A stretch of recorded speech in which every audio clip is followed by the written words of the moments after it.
কুরবানির ঈদের সুন্নাত আমলগুলো কি কি? আমরা যেভাবে গেলে রসুল সাল্লাল্লাহু মতো যাওয়া এবং আসা হবে দয়া করে জানাবেন। কুরবানি করার দোয়া কি? দোয়াগুলি না পড়লে বা না জানলে কি সেই ব্যক্তির দ্বারা কুরবানি করা যাবে? মেয়েদের 7.5 ভরি বা তার উপরে স্বর্ণ আছে, কুরবানি দিতে হবে। এখন যদি সেই নারীর নিজস্ব কোনো আয় না থাকে তবে সে কিভাবে কুরবানি আদায় করবে? খুব দারুণ একটা প্রশ্ন। অনেক মা বোনদের তারা হচ্ছেন কোনো আয় তাদের এক্সট্রা নাই, কিন্তু স্বামীর কাছ থেকে বিয়ের সময়ে বাবার কাছ থেকে তার স্বর্ণালঙ্কার আছে 7.5 ভরি, তার মানে তিনি সাহেবে নিসাব। এখন এই প্রশ্নের প্রথম উত্তর হচ্ছে, আপনি যদি সাহেবে নিসাব হন, কুরবানি রাখলাম, একটু আটকায় রাখলাম, হ্যাঁ একটুখানি থুক্কু দিয়ে রাখলাম কুরবানি, এবার বাকিটা আপনার জন্য কি তাহলে জাকাত দেওয়া ওয়াজিব হবে কিনা? হ্যাঁ ওয়াজিব হবে। আপনি কীভাবে তাহলে জাকাত দিবেন? আপনার তো কোনো টাকা পয়সা নাই। দুইটা হালত, আপনার স্বর্ণালঙ্কারের কিছু অংশ আপনাকে বিক্রি করে দিতে হবে। ও ভাই, এটা আপনি কেন আপনার ভাবতেছেন? 7.5 ভরি আপনার হওয়া মানে 2.5% তো আপনার না। 7.5 ভরির 2.5% তো আপনার না, এটা তো আল্লাহ। 1 লাখ টাকা আপনি মনে করতেছেন 1 লাখ আমার কাছে আছে, আসলে তো 97,500 টাকার মালিক আপনি। আপনি তো 2,500 টাকার মালিক না। আপনি কেন বলতেছেন আমি 7.5 ভরি সোনার মালিক, কোনো টাকা নাই? ওইটার মালিকই আপনি না, ওই অংশ আল্লাহর। অতএব আপনাকে ওটা বেচে দিয়ে দিতে হবে। দ্বিতীয় বিকল্প কি? আপনার স্বামীর আয় আছে, উনি বলছেন যে আমি তোমাকে এই টাকা দিয়ে দিলাম, তুমি আদায় করে দাও। স্বামী আপনাকে দিচ্ছে, ওই টাকা দিয়ে আদায় করে দিলে হয়ে যাবে। ঠিক কুরবানিতে এবার আসেন, আপনার যদি সাহেবে নেশাব হন, আপনার এই টাকা যদি আপনার থাকে তাহলে আপনার জন্য কুরবানি ওয়াজিব। আপনাকে কুরবানি দিতে হবে। আপনি কিছু একটা বিক্রি করে দিবেন, ওর অংশ দিয়ে আপনি কুরবানি দিবেন। অথবা ঠিক একই রকম আপনার হাজব্যান্ড আছেন, আল্লাহ তাকে সামর্থ্য দিয়েছেন, তিনি চান না যে আপনি গোল্ডটা বেচেন, তাহলে তিনি আপনাকে একটা অংশ দিয়ে দিলেন, এটা ভালোবাসার মধ্যে হয়ে যাবে, আপনি তখন কুরবানি দিবেন। কিন্তু কোনো অজুহাত দিয়ে যে স্বর্ণালঙ্কার আছে, টাকা নাই, তাহলে কেমনে আমি কুরবানি দিব, অতএব কুরবানি দিলাম না, স্বামী দিলে স্ত্রীর কুরবানি আদায় হয়ে যায়, এই মাসালা বাংলাদেশের অধিকাংশ মহিলাই জানে, তাই না ভাই?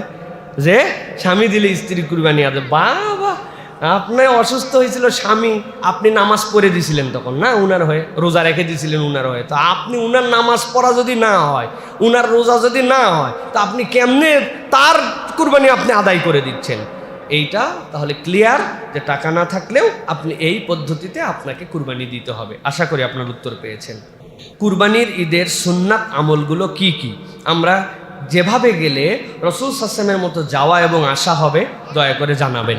প্রিয় ভাইয়েরা, কুরবানির ঈদ আমাদের যেটা ঈদুল আদহা, এই ঈদের সবচেয়ে দামি সুন্নাত হচ্ছে রাসূলুল্লাহ সাল্লাল্লাহু আলাইহি ওয়াসাল্লাম এই ঈদে না খেয়ে যেতেন, মুখে কিছু খেয়ে যেতেন না।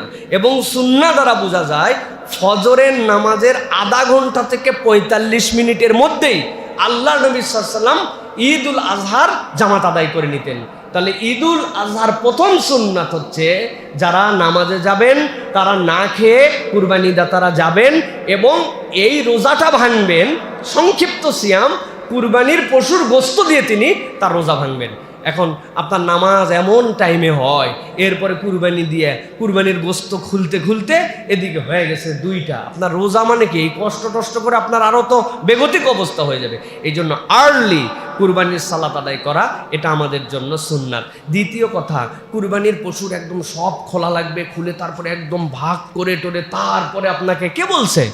আপনি আপনার কথার কথা 7 ভাগ হয়েছে, কোনো একটা অংশের গোশত আপনি কেটে নিয়েছেন, নিয়ে 7 দুগুণ 14 কেজি আলাদা করছেন যে ভাই মূল হিসাবের সময় আলাদা দেখা যাবে। প্রত্যেক বাড়িতে 2 কেজি করে গোশত পাঠাই দিয়েছেন, রান্না করো করে 10টার মধ্যে একটুখানি রান্না করে একটু মুখে দিয়েছেন, খাইছেন, সুন্নতটা আদায় হলো। বুদ্ধি থাকলে অনেক কিছু হয়। তাহলে 1 নম্বর আর্লি জামাত আদায় করা এবং কুরবানির পশু দিয়ে গোশত দিয়ে ইফতার করা, সুগন্ধি লাগানো, সুন্দর পরিচ্ছন্ন জামা পরে যাওয়া, এক রাস্তা দিয়ে যাওয়া, আরেক রাস্তা দিয়ে আসা, এবং এরপরে যেটা অন্যতম গুরুত্বপূর্ণ সুন্নাত যে আপনি আল্লাহর কাছে তাকবীর পড়তে পড়তে গেছেন এবং পুরুষরাই তাকবীরটা উচ্চ কণ্ঠে পড়তে গেছেন এবং ফেরত আসছেন। এরপরে আরেকটা সুন্নাত, ওই যে 10 দিন আগে আমরা চুল কাটা নখ কাটা বন্ধ করছি, এরপরে সব কাজ কাম শেষ হওয়ার পরে নিজের নখগুলা কেটে ফেলা, এটা হচ্ছে আমাদের জন্য সুন্নত প্রিয় ভাইরা।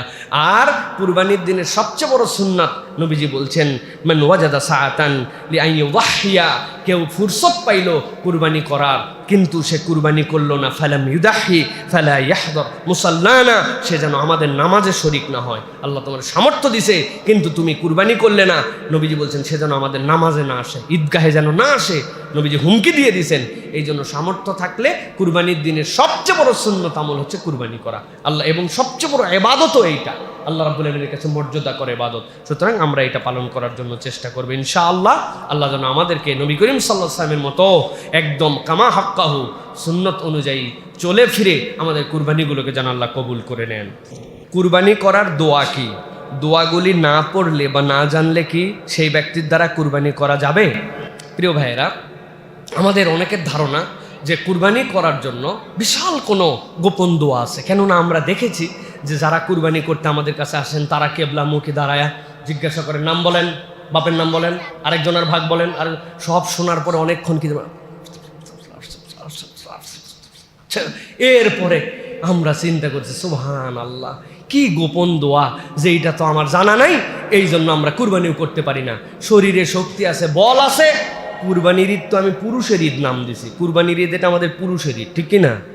ওই ঈদ তো অনেকের, কিন্তু এটা একদম পুরুষের ঈদ, সব কাজ পুরুষের জন্য করতে হয়। তো আমি আমার টাকা দিয়ে কিনা কুরবানি অন্যজনের কাছে কুরবানি দিতে দিচ্ছি, ব্যাপার কি? হ্যাঁ, আপনি আবেগে আবার উঠে পড়েন না, মুরব্বী মানুষ চলতে পারে না, ফিরতে পারে না, উনি ওয়াজ শুনে খুশি হয়ে তলবারি ধরে খোঁজ দিয়ে দেখছে যে ফস করে উঠছে, উল্টা দিকে গাইতে গেছে। তার এইরকম না, যার সামর্থ্য আছে তার জন্য নিজের কুরবানি নিজে দেওয়া উত্তম। দোয়াটা কি?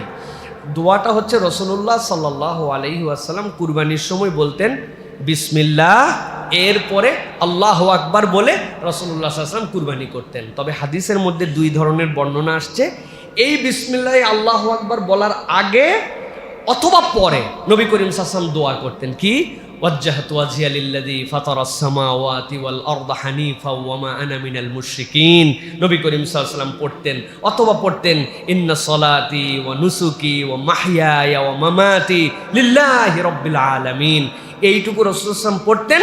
এরপরে বিসমিল্লাহ আল্লাহু আকবার জবাই করার পর রাসূল সাল্লাল্লাহু আলাইহি ওয়াসাল্লাম বলতেন আল্লাহুম্মা লাকা ওয়া মিনকা, অথবা বলতেন মিন মুহাম্মদ ওয়া আলি মুহাম্মদ, আল্লাহ মুহাম্মদ সাল্লাল্লাহু আলাইহি ওয়াসাল্লামের পক্ষ থেকে আপনার দেওয়া পশুতে আপনার কাছে কুরবানি করলাম, মুহাম্মদ সাল্লাল্লাহু আলাইহি ওয়াসাল্লাম এবং তার পরিবারের পক্ষ থেকে, তার উম্মতের পক্ষ থেকে আপনার কাছে নিবেদন করলাম।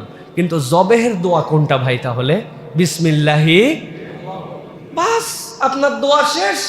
এইটুকুর আগে পরে পড়তে পারছেন ভালো, না পড়লেও সমস্যা নাই, কিন্তু এর মধ্যে আলাদা কোনো গোপন দোয়া নাই। আজকে আপনাদের কাছে এই জন্য জবেহের গোপন দোয়া ফাঁস করে দেওয়া হলো। যাদের সামর্থ্য আছে নিজেরা নিজেদের কুরবানি দিব ইনশাল্লাহ, পারবো ইনশাল্লাহ।